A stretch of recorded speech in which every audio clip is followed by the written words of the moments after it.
Senator David Perdue is the only Fortune 500 CEO in Congress. He's serving his first term in the Senate. He's representing Georgia on the Armed Services, Banking, Budget, and Agriculture Committee, and we're welcoming him back from a trade mission to China and South Korea this morning, live in our studio. Morning, Senator. It's great to have you back in WSB. Morning, Scott. It's always good to be home. We'll talk about jet lag in a few minutes. Okay? I can just imagine what you're going through right now. Well, there's so much in the news today. It's almost like the headlines were written for your visit today, including the president calling for tougher immigration laws from Congress. What do you think ought to be done? President Trump is in the news again? Indeed.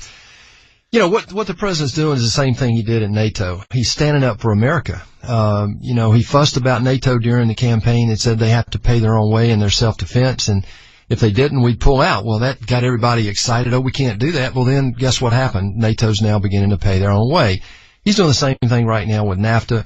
And frankly, with South Korea, he was doing the same thing. He threatened to pull out of the South Korean trade agreement. And over a period of time, and I've met with their trade rep several times now in the last few months about this and been involved, and we got an agreement out of them. We got most everything we wanted, and now we have a platform for great trade relations with one of our great allies, South Korea. And right now, what you see in the news is this president really standing up for the imbalance that he recognizes, we all recognize that we have with China. And there are some violations, the 301 violations are one thing. The other are things that we need to adjust our own trade rules about with regard to all countries, not just China. Well, let me ask you about the immigration deal, though.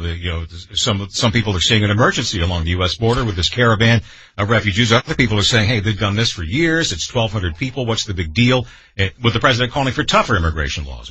He says, hey, he wants that from Congress. What do you think ought to be done about that? Well, trade and border security are one and the same, in my opinion. This is about national security. It's not about immigration as much as it is national security. That southern border is extremely porous. We all know it. And we've got to protect that. The president's very frustrated right now because Congress hasn't really appropriated the money to actually put the fence in some areas that we need to put it and so forth. This caravan that's been coming up, I talked to the president about this. He's talked to the leadership in Mexico. Finally, yesterday, the Mexican government acted and broke it up. I mean, this is their responsibility. I mean, this is irresponsible for the government of Mexico not to secure their southern border and then to not help us protect our southern border. U.S. Senator David Perdue with us live in depth this morning. Hey, hang with us. We're going to have you at 8:30 or so. I got a lot of questions about trade and this potential trade war with China, okay? It's great to have you here. WSB News Time is 8:09. Lee Brand traffic right around the corner. In fact, we'll recheck I-20 delays in just a moment. Joining us live in depth this morning in studio is U.S. Senator David Perdue. And are we on the brink of a trade war, Senator? And is that a good or a bad thing? Well, I don't really think so. I think what you see right now are two major countries, the U.S. and China, asserting their, how important their own self-interest are. And we haven't done that in decades in the United States. But let me give you a good side of this trade issue. The United States since 1965 has reduced, I think, single-handedly global severe poverty by almost 60%.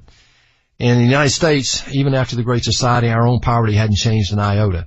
And part of that is the fact that our trade laws were really intended after the Marshall Plan in the 50s and 60s to help develop the rest of the world. We've done that. So China calls themselves the largest developing country, and they call the United States the largest developed country. And I met with the premier of China last week, and I said, well, sir, with all due respect, a $12 trillion economy is not a developing economy any longer. We need to deal on a more equal footing, and they know that. But now we're getting into tit for tat. The United States Trade Representative says, well, we need tariffs on $50 billion of your stuff. And they came back this morning and said, no, well, we'll put 25% on $50 billion of your stuff, including aircraft, soybeans, and automobiles. When does it stop? What happens if it doesn't? Well, what he's done is this has initiated a conversation, and I was actually part of that inadvertently. I was in Beijing the very day that Kim Jong-un actually showed up. And we had a meeting scheduled with the president, Xi Jinping, and that didn't work out. So we met with the premier and had a working session with the Politburo and all that.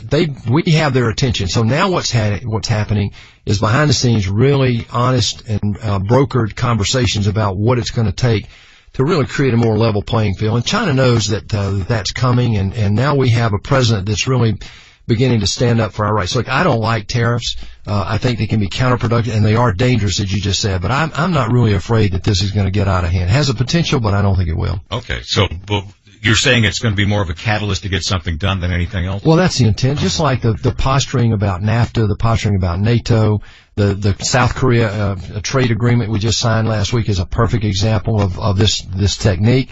This president is a master negotiator, and I give him full credit for getting China to the table. We've been trying to do this for 30 years. And when you look at the fact that Alibaba, I met with Jack Ma, and Alibaba now is, I think, the largest market cap in the world.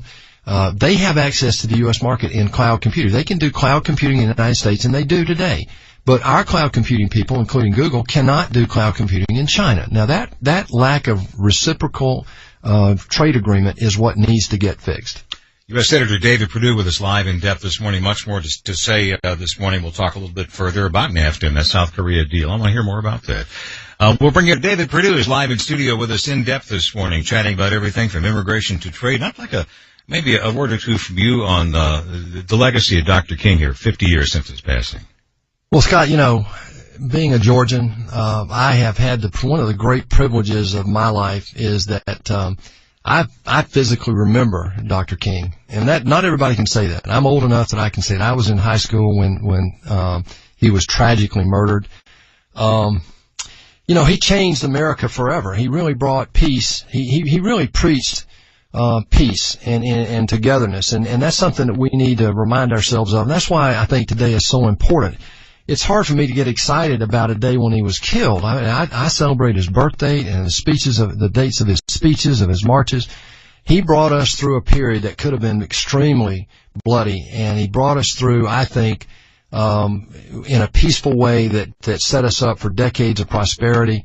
We still have a poverty rate, though, that is exactly the same as it was the day he was murdered, and we need to recognize that. If he were sitting here today, he would not let us have this conversation without reminding us all that we've got to continue to work on that. Yeah, and the way Atlanta responded at that time was almost amazing considering the violence in the rest of the country. Well, my dad was a school superintendent, and I remember when the schools were integrated in Georgia. And I'm really an old guy, as you can tell. But in all seriousness, Dr. King and my dad had a lot in common. My dad revered Dr. King because he preached togetherness and a peaceful solution. That's what America's all about. Yeah, we had a civil war. Yes, we've had differences, but we've survived a lot here. Dr. King said that America was a country of destiny, and I believe that. U.S. Senator David Perdue with us live this morning in depth on Atlanta's Morning News. Let's bring you up to speed on weather and traffic. We've got a lot of questions about trade and what's in it for America, and maybe how the federal government may help Metro Atlanta develop a regional transit system in just a moment.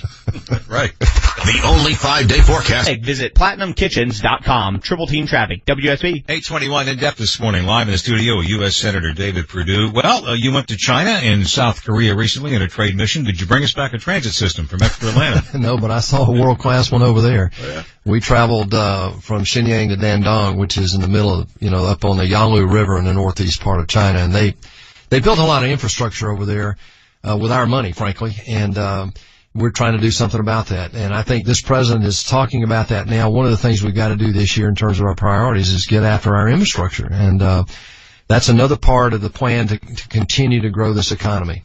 Is Georgia in a good space for that, especially with the president's proposed this public-private initiative for infrastructure improvement? Well, I think so. I mean, we have the Army Corps of Engineers best, as they call it, the best project they have, and that the best return on investment is our Savannah port.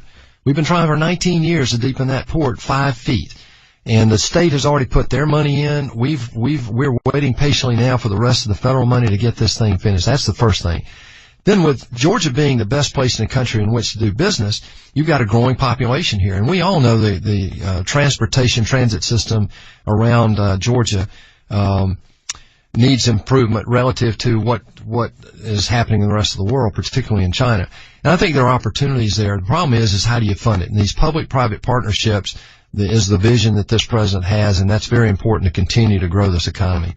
From your perch on the Armed Services Committee, what's in the new defense spending authorization for Georgia, and can you bring us that F-35 squadron down here? Well, we're working on that. In Robbins, they have a new C-130 responsibility they're working on down there. Cyber is, we've stood up 2 cyber brigades, warriors in Augusta, Georgia, down at Fort Gordon. Benning is now in the running for a new training responsibility. So there are some good things in there. Let me say something in a broader way, though, Scott. You know, this is imperative. People say, well, we spend a lot of money on, well, we do. But the world is more dangerous than any point in my lifetime, and I really think we're facing a global security crisis right now with what's happening in the Middle East, what Russia's doing, what China's doing, North Korea, Iran. This is imperative that we rebuild our capability, particularly when you look at the space and cyber competition that's underway right now. U.S. Senator David Perdue with us. Some closing comments in just a moment. Some more stories make Atlanta. Senator David Perdue with us live in studio this morning, in depth and way beyond the soundbite. I just wanted to take a minute before you left to bring us up to speed on your priorities. What do you want to get done in the next month and maybe a year in the Senate?